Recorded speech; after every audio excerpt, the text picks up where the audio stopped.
All right, we'll move on to public input. First on the list is Reverend Dr. Evelyn Underwood.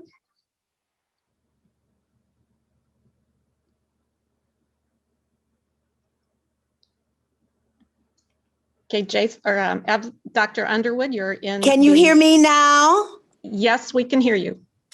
At last, Lord have mercy, Jesus. I'm finally being able to get in. Thank you, Jason. Yes, my hand is raised. I just want to make a quick comment. I'm looking at the comprehensive plan and I see some first steps in that area. And as I forestated on last week, I saw a first step. Hopefully it will be passed. But like a lot of the people, the people, quote unquote, stated in their input, we certainly would like some action steps.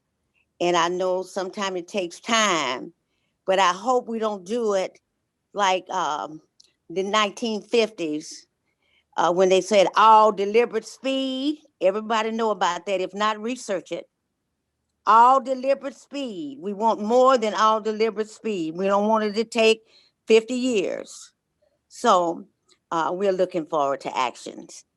Once this is passed, people have some good ideas, and we hope that we take them now and forever, because we are in America, and we don't want to ever forget that.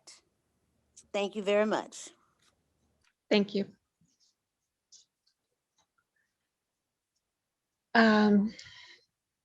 Next person to speak, Eldris Melinda Carr.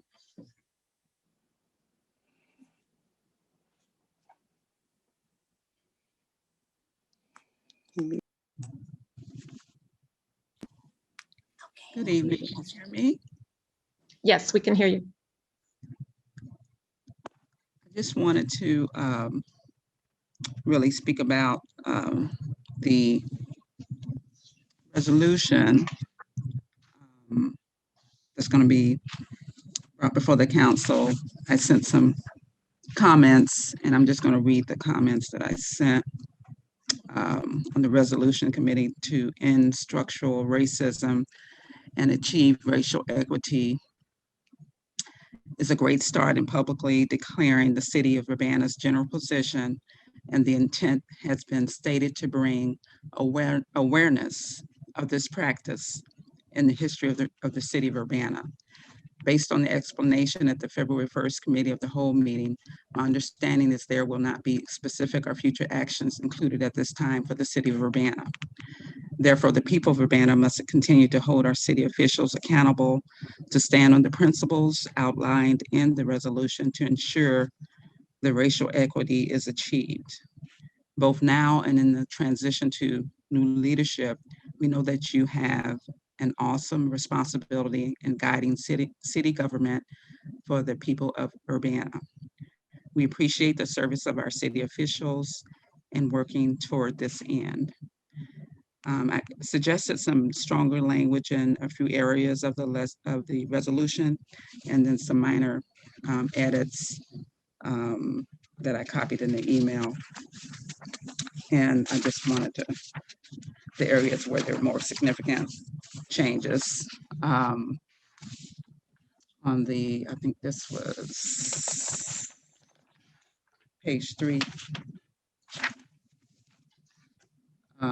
It talks about it will not be overcome without a concerted and sustained, instead of effort, I made a suggestion of commitment by all. And then in the next section, I carried over that. I'm not going to have time to go through all of this, but while community and government, and the section 1 evolves away from the habitual practice and widespread acceptance of racism and white supremacy, and is becoming a more loving community. So I added that. And then the sentence down further, if the city is to actualize the, not change commandments to principles, rights, and powers of our Constitution, we must be conscious. Down further in that section, the mayor and city council and henceforth speak truth to the hate and, or it could be hatred and bigotry of white supremacy, and shall publicly denounce everything else. I left that as is. The second section, or the last section, page 4, the city of Urbana recognizes that it will take additional, instead of effort, commitment, courage, and determination to align our actions with our aspirations. And then I added, in order to carry out the vital needs expressed by the people of Urbana. And that kind of goes back to the beginning where we said trying to make sure the needs of the people are taken care of. And then the next sentence is subversiveness of white privilege includes the double standards of imposing, imposing responsibilities, and I added restrictions where there are unequal rights and inequitable opportunities. The last, next to the last sentence, the city shall resolve to constantly challenge ourselves. And then I added to become strong leaders in creating a government, community, society, and economy. I didn't change all that, unshackled by the past. This is really good, this last part, but I didn't make any changes, but thank you for considering some of these changes, and a couple of you responded. Thank you for your responses. That's all I had tonight. Thank you for your listening. Thank you. Alan Max Axelrod. Can you hear me? Yes. Thank you. So I'm going to start on a less friendly note, and then I'm going to go on to some more positive remarks. So 1, when you're an academic and you publish things that are factually inaccurate, you retract that publication. Now, the reason that I mention that is because there's an academic among you who published on a community listserv factually inaccurate information. As engineers, we have to pass ethical exams. And it concerns me that the matter of governance, where the letter, email, was signed not as a candidate, not as a private person, but as a member of this body. I'm very concerned about the lack of retraction thus far, and I'm interested to know if there will be a retraction of the statements made by one Eric Sachs. The reason for this is because, similar to the same exact things that Daniel Chenoweth was spreading regarding misinformation in the community, to do a perverse sort of inoculation so that people would dismiss the actual issues, thinking that it is conspiratorial or some sort of abstract theory instead of minor but impactful professional misconduct. So, and as I texted to you, I do not consider you the perpetrator of this misinformation campaign, but I do ask, in the interest of being an ethical public official, just like you are an ethical, presumably, public employee, that you retract that email on the Western Urbana listserv. I hope to find out that to be the case. Thank you for adding the section about challenging yourselves in the resolution. I'll take it. The main thing that I want to suggest regarding the Imagine Urbana is that due to community distrust, And due to the fact that you can see the IP addresses of people going onto the website and therefore can reasonably establish their residency, because it would be an awfully petty thing for someone to have a VPN just to spoof an Urbana domain just so that they could have some input on how the city runs something. I ask that you remove the registration or login requirements so that people who have been hassled or treated unfairly by this body will not have to worry about whether or not their comments will be ignored because of their name or their past experiences with people in this body. The other aspect is due to outreach efforts. See, I've done a lot of canvassing in this community, and one of the things that I've consistently found is that there are gathering points that you can go to get rich data sets to help try to learn more about the community. I would like to suggest that the food pantries be one of the places where you make that information available. And this isn't a casual suggestion. That was the very premise that I had joined Illini Fighting Hunger back in 2017 specifically to try and do. Unfortunately, they were too overburdened to implement it, and there was no one who was willing to collaborate on that particular aspect. So I hope that those two things are taken into account. And also, you still all owe an apology to Buy Black Shandana. Thank you.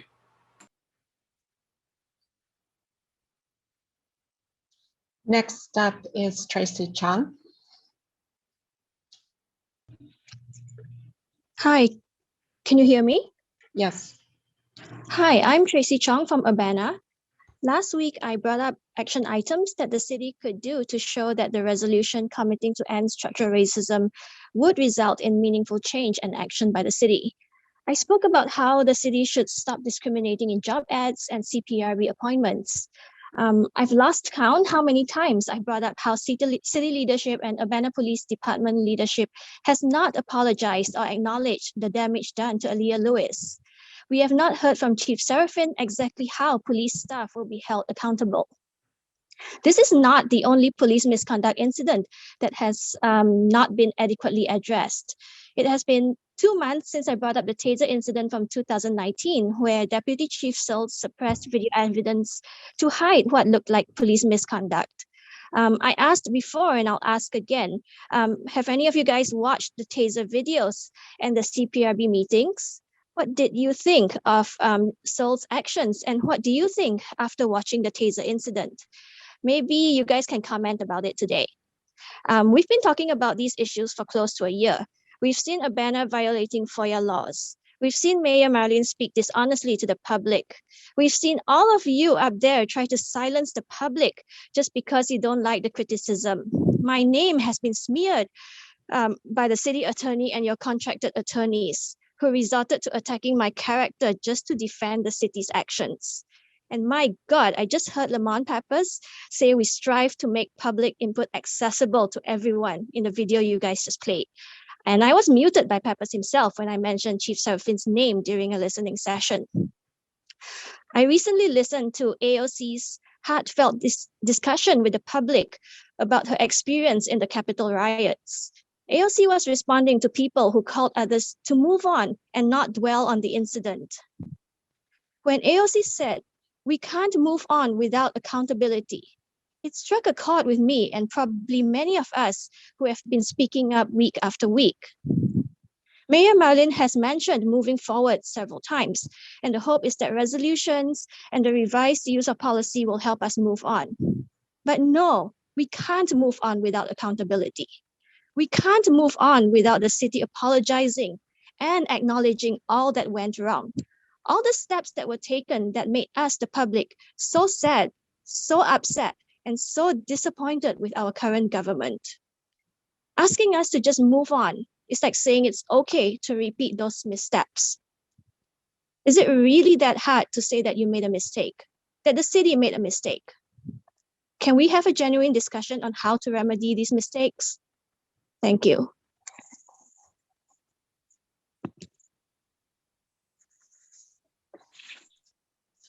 Benjamin Beaupre.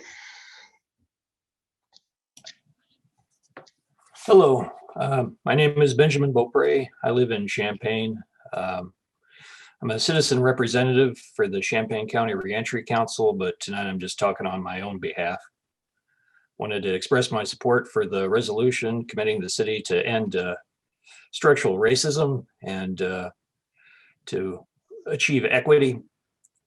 I also wanted to echo other comments demanding substantive action afterwards. I think that's important. Otherwise, you'll lose even more trust. I think this resolution on its own is important, though, especially these days with this war on objective truth that is happening throughout our nation and locally. It's important, it's critical for all of us to stand up for the objective truth right now.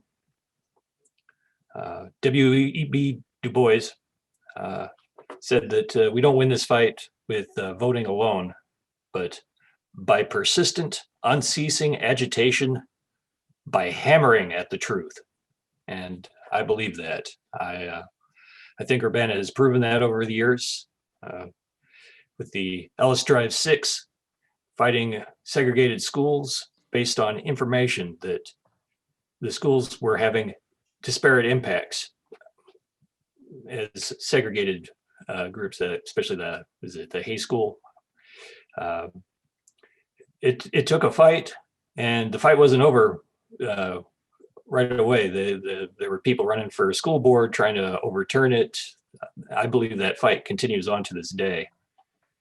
Part of the research I do for the Reentry Council involves a lot of local data, local statistics, and there are racial disparities across all systems here.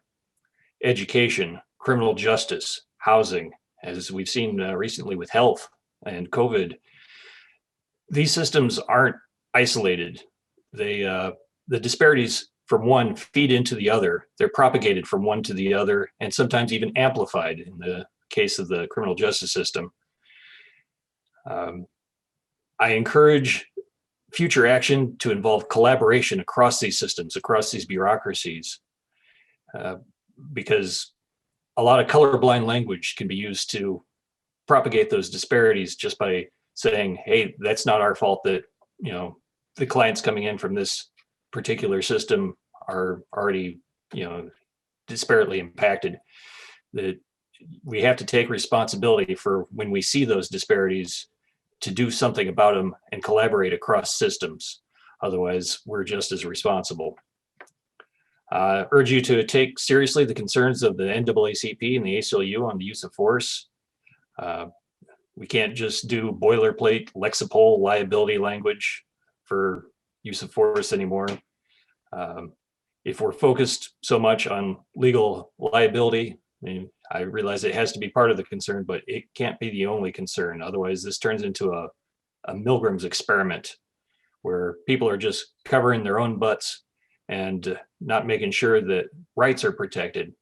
We aren't addressing the safety issues that these officers face, why they're so afraid, why they are ready to kill for people touching their waistband, because they have to make a split-second decision that that person might be armed.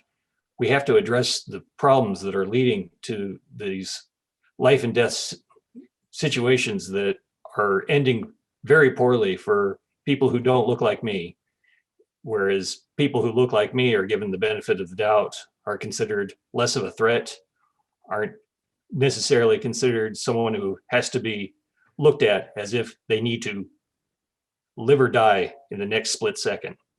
Thank you. Thank you. Next person to speak, Colin Dodson. Hi, thank you. Am I coming through okay? Yes, you are.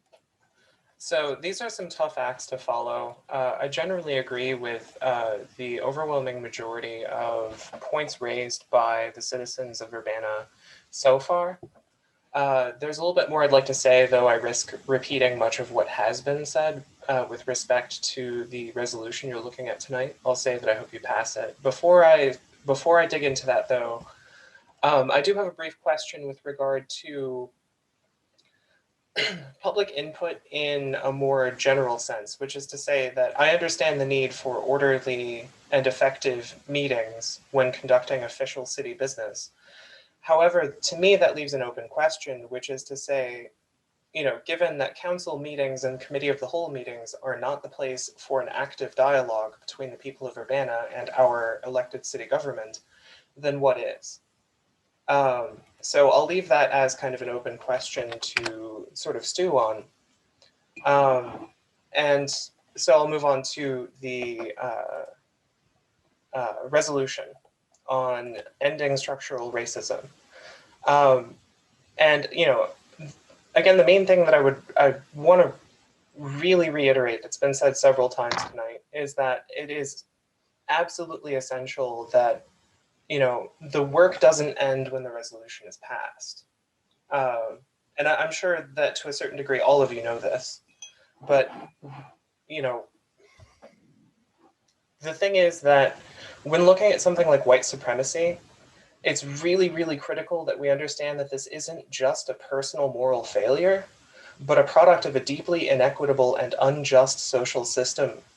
And that ultimately challenging white supremacy and white privilege will be deeply uncomfortable. I mean, we have to look at things like, how do real estate interests function in our community? What's the relationship of police policy? How can we extend our views of human rights to more than just an anti-discrimination ordinance? When it comes down to it, like, ultimately what I'm getting at, and no shade, I'm honestly speaking here, no shade, we need substance and not superficial posturing. And I'm afraid that it's really too easy for something like this, as well-intentioned and as well-written as it is. Thank you, Charisse, for all of your work on it. Too easily, and I've seen this on boards and in government bodies all too often, that it ends there. It ends with a Black Lives Matter mural on the main street in a town, but no structural changes. And we really need those structural changes to achieve genuine justice in our community. Thank you.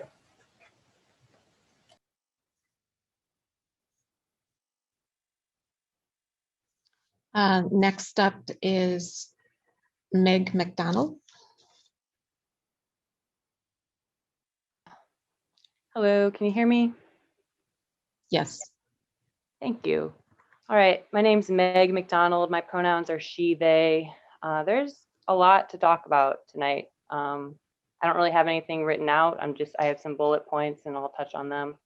As far as the resolution, I said my piece last week. Hopefully that was listened to. I want to just move on though and talk about emulsicoat and say that it wasn't on the agenda as expected. In case anybody listening doesn't know, emulsicoat is an asphalt production company that's been in Ward 5 for a long time. It was brought up at a city council meeting a few weeks ago about their move. And for some reason, they have applied for a lifetime operating permit at their current location. And it's not clear why they did that, because they might already have that permit on file. And so there's a Facebook group called the Historic East Urbana Neighborhood Association Facebook group. And that's a lot where the discussion has been had so far. So I was surprised to see that there wasn't an update on that on the agenda, because that was said in the Historic East Urbana Facebook group. But there will be press on it. And I want to thank Dennis for his willingness to provide information about that. People are really concerned in Ward 5 as far as what I've heard, and I'm sure as Dennis has heard and the mayor's heard. They're scared that emulsicoat isn't moving, that this is some kind of petty move in response to the neighborhood's concerns. So please just be forthcoming and as transparent as possible. Like when I ask what information have you requested, it would be helpful to know, like, emulsicoat, we've requested information from them, but they still haven't gotten that to us, to you. So that's a little concerning. I guess I'll move on to my next point since I only have 2 minutes left, which 5 minutes would be nice. But anyway, just the drama with all this city politics has been really disheartening. And I know you all are probably like, oh, says you, but I was a concerned citizen. I didn't plan on running for city council. I didn't plan on doing any of this. I think I came in concerned when I saw a police harassment incident on my street in Ward 5, I started showing up. And then that was like in February or March. And then the Aaliyah Lewis thing happened in April. And honestly, I've been showing up to city council meetings since 2016, on and off. And so it's just really sad that this is how people in the township, people on city council, this is how you all react to newcomers coming forward and volunteering their time. And especially Eric Sachs, I saw that email. That was really disheartening. What are you talking about? The future of the city is truly at stake. It's under attack. It's not just like a Ward 2 issue. I feel for Christopher Hansen. He is also just somebody who was wronged by the city and is a concerned citizen and has just been coming forward and trying to get somebody to be held accountable. And you all are just basically smearing citizens that are trying to represent their ward because you all have seemingly failed to do that. So, or at least genuinely listen. I didn't have anything planned. Imagine Urbana, that sounds great and all, but we've been giving you extensive input, so I don't know why that there's this like extra step. Like, it's hard enough to get people to show up to city council meetings. Why are you now going to be like, well, no, public input at city council isn't the place to really give input about the city. We want to have like a consolidated space. Now, I don't really understand that. It makes it harder on people. It doesn't make it more accessible. And yeah, the snowplows thing, I think if we defunded the police, there'd probably be more money to actually protect people on the streets. So let's get that fixed. Thanks. Thank you. Just for the community's information, the city administrator will be giving an update on Emulsa Code during the reports of officers tonight. Next up is John Kraft. Yes, can you hear me? Yes. Okay, I'm going to talk about the email that went out on the listserv. I am one of the Edgar County watchdogs, and I can say with 100% truth that we are not out to destroy local governments. We do not have a goal of destroying local governments. We do not have a goal of installing people into local governments. I know where Mr. Sachs got this information, and I would just appreciate if he would research that person that gave him this information, find out what her motivation is. Because I could tell you right now, her motivation is not good. I do know that once we found out that she lied in a sworn document to a court in Lake County, Florida, that impugned her reputable employer in that sworn document in an attempt to get an order of protection against one of her neighbors. When we brought that out and brought it to the public's attention, I believe she was fired from that job. And her whole purpose in life right now is to extract some type of sick revenge on the people that outed her lies to the court in the sworn statement. We are not part of any patriot movement. We're not extreme right wing. We are for good governance and good governance that follows these statutes as they are written.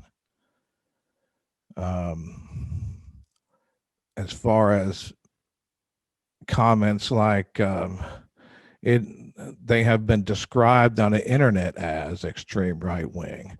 That person I talked about, she wrote that herself. So there's no being described on the internet as. She wrote that. She opened up 4 websites so far, and there's more coming. Each one points to the other with the same libelous, slanderous language in it that is 100% false. And Mr. Sachs, I don't feel no ill will towards you for forwarding it. I just wish you would have researched the information that she has on those websites before you forward it to a listserv of 500 people. And I would also hope that you would research that, contact us, call us up. My phone number is on my FOIA request. I'll talk to you. I'll drive to Urbana, have coffee with you, and we can discuss everything in a peaceful environment. We have no ill will towards anybody, and I wish you would research that, retract that listserv email, and write an apology.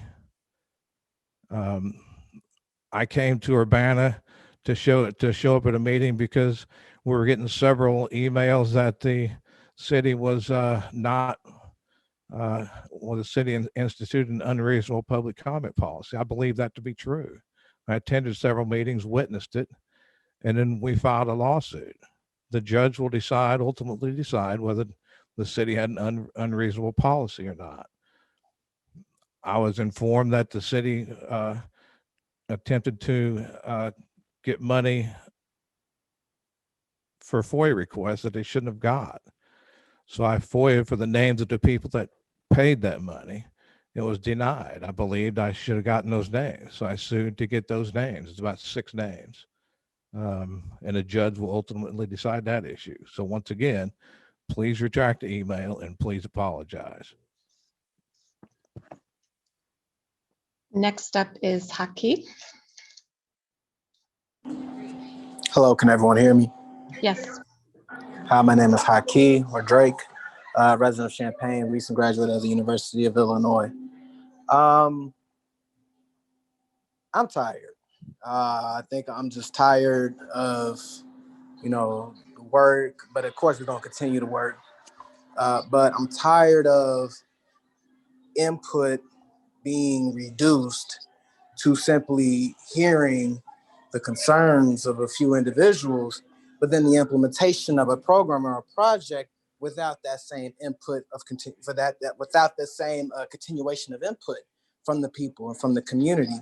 I remember something about the Imagine Urbana. It sounds really well, and I said it last week as well.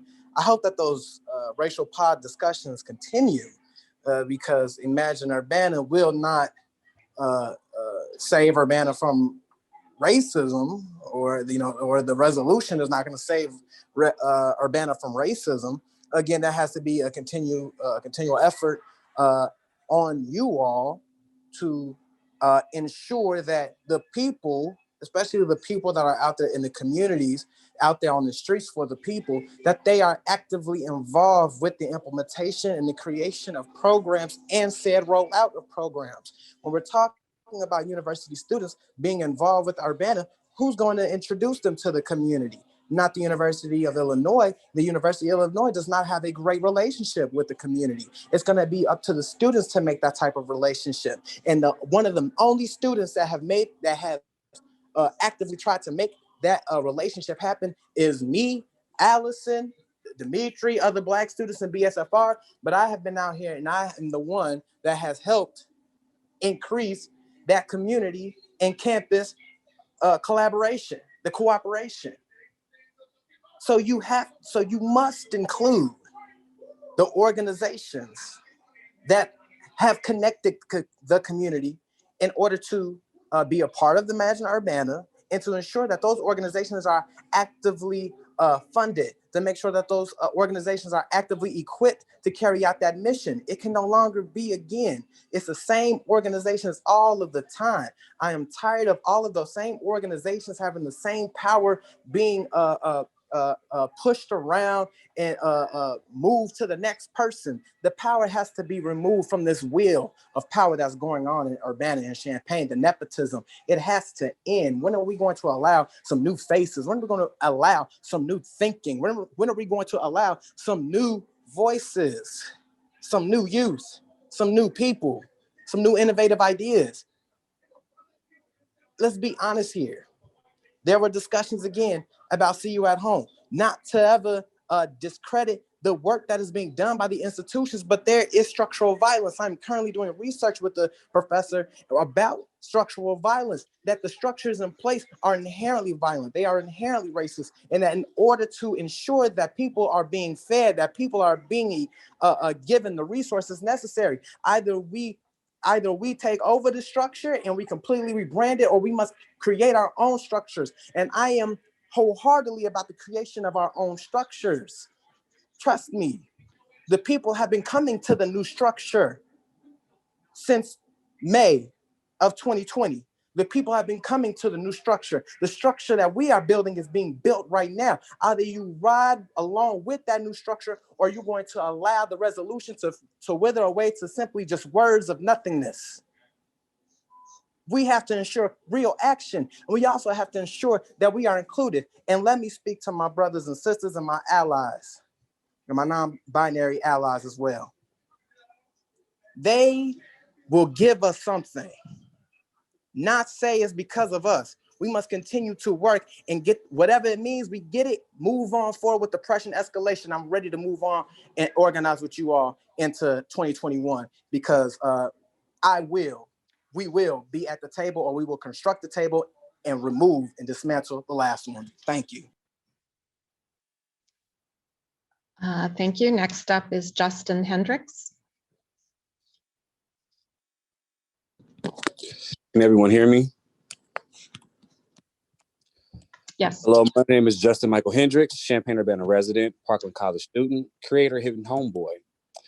Where we have provided services across Champaign-Urbana at an alarming rapid rate since the summer, along with many other street activists, morning, noon, and even after midnight hours, as the world doesn't stop outside the office hours. Tomorrow, please tune into our series, Black Mental Health Matters, every Tuesday for the month of February at 6 o'clock. Tomorrow, our discussion will be my mental health in high school and young people. Last week, we did discuss the LGBTQ community at large.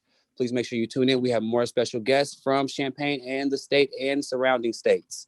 For more information, go to Hidden Homeboy on Facebook. That's HITNHOMEBOY. Let's get to it. I'll say this. If you're not going to name names, leave it on the playground. To hear people like Miss Wayne Williams speak with such cattiness towards people who quote unquote voted for you, niece, let that hurt go. Danielle, now let's get to it, little girl. What we won't do is act as if we can't multitask outside of office hours and sit on here hiding our hands, yet on social media platforms trying to flex when saying things like this. To be mansplained about my office in the middle of this is a bit much, and frankly exposes how little you know about our work. Did you know we just get a call like this one every 6 minutes at the township? What I do know is this: those every 6 minutes are not after midnight. Those every 6 minutes are not on the weekends as well. As when using those social media platforms to make a statement as we don't mansplain, we state facts. Taking that victim role won't work here. Move on with it. But I'll continue as you stated.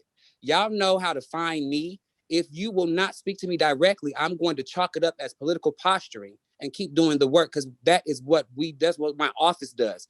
My office is the township. It's not Danielle's township. We do the work. I understand that and I applaud it. But when you say things like, y'all know how to find me, I don't think you want any of this smoke, ready or not. Don't make statements like that. I wish I had the same turnaround as when men lie, women lie, but numbers don't. As I emailed you back in October to collaborate with you, yet I was not met until recently with the response. You may want to say you're busy. I don't dispute that, but political, obviously you are, as I'm not. I don't belong to a party. And last time I checked, it's your name on endorsements, commercials, everywhere I see, not mine. I hope that money's coming out your personal pockets, not the townships and anybody else's.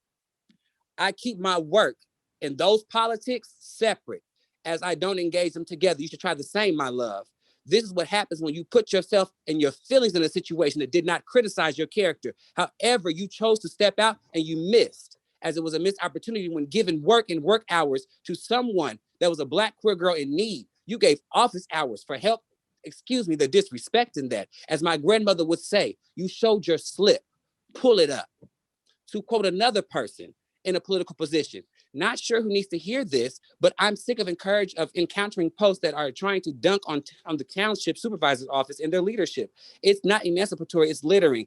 And to note, yes, Emily Rodriguez, that status of the township was cute this morning, as I never discredit them. But what I will say is this: the next time, make sure you know I've read messages, and quite frankly, I don't approve of those. Thank you to those individuals and the person who is running in this ward that I do know that is literally making sacrifices for a Black woman and a Black person without having to make clout for it, yet not looking for white saviorship, as I have seen since the summer with a lot of you and misused and mistreated community.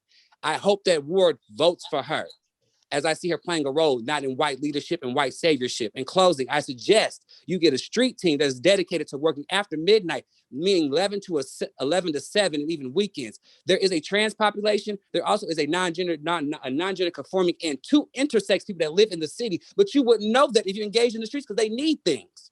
Oh, and don't forget, I'm from the streets and we can fill yours up anytime. In closing, thank you. Justin. Your time's up. Last to speak, Christopher Hansen. Hello, can you hear me okay? Yes. Hey, so my name is Christopher Hansen. I live in Urbana. It's been about 10 months since the Alea Lewis arrest, and that brought a lot of attention to the city council. And one of the statements that we heard over and over after that and after the George Floyd incident from this council, we heard, change isn't going to happen overnight. Change isn't going to happen overnight. We heard that repeatedly. And it stretched out for weeks. And I think even months later, we heard that same statement, change isn't going to happen overnight. And now it's 10 months later from the Alea Lewis incident. And as a reminder, some people have been working on issues of race disparity and police reform, misconduct for decades. And so I've noticed you stopped saying change isn't going to happen overnight because you probably realized how silly it is at this point.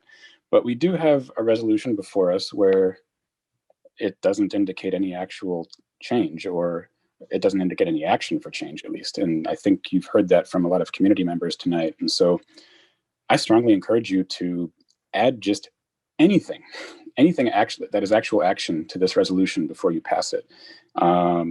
And you heard a good number of examples of those already this weekend last. I was also not excited to see our community engagement coordinator involved in the Imagine Urbana process. I mean, this is someone who, actively muted a member of the public for trying to speak. I don't think, muting people when they're trying to get public input is what a community engagement coordinator should be doing. But here in Urbana, we tend to name things the opposite of what they are, which is one of the reasons I'm concerned about this resolution, because when we do these things where we just kind of name something and it's posturing, it tends to be a cover for the fact that we're not going to actually take any action. And so that's what really concerns me about it. But and someone earlier regarding this resolution said that because the resolution has no action, it's still up to the people to hold the government accountable. And that brings us to this item on the agenda, FOIA officer Ross McNeil, this appointment. Urbana has done a great number of unlawful things in regards to public records, and you're aware of that from the Illinois Attorney General, and you're aware of that from the Champaign County courts. And so there's no really real question of that, but the problem is you keep appointing people who are going to use the same tactics. And, Mr. McNeil has been doing the same things that Kurt Borman was doing in terms of FOIA requests. And so now it does not say in city code that the city council has to approve the FOIA officer appointment. In fact, I don't think it's written in city code how that designation happens. So this appointment is essentially being brought before you, I guess, as a courtesy, but I do hope you'll discuss it. And you don't have much on your agenda tonight, so you could discuss that, and you could discuss what action item you could add to this resolution. And I think you should discuss whether you're going to bring the position of FOIA officer back to the city clerk's office, because it really matters to the voters a lot right now, right? I mean, because we have a city clerk election and they're talking about records. Tatiana Amons is talking about records. So if it's the intent of this body to not have the city clerk be FOIA officer going forward, I think you should make that clear to the public. And yeah, Mr. Sachs, I would like to know from this body if it is everyone's contention that all of the new candidates running are part of a right-wing extremist takeover group that is trying to overthrow democracy, or is that just the contention of Mr. Sachs? Because that's the implication he made. He didn't just make that implication about one person. He said it was across the entire ballot that this was happening. And I think this body should issue some kind of statement in regards to that, and if the rest of you agree with that, or if that's just someone's personal. Thank you, Mr. Hanson.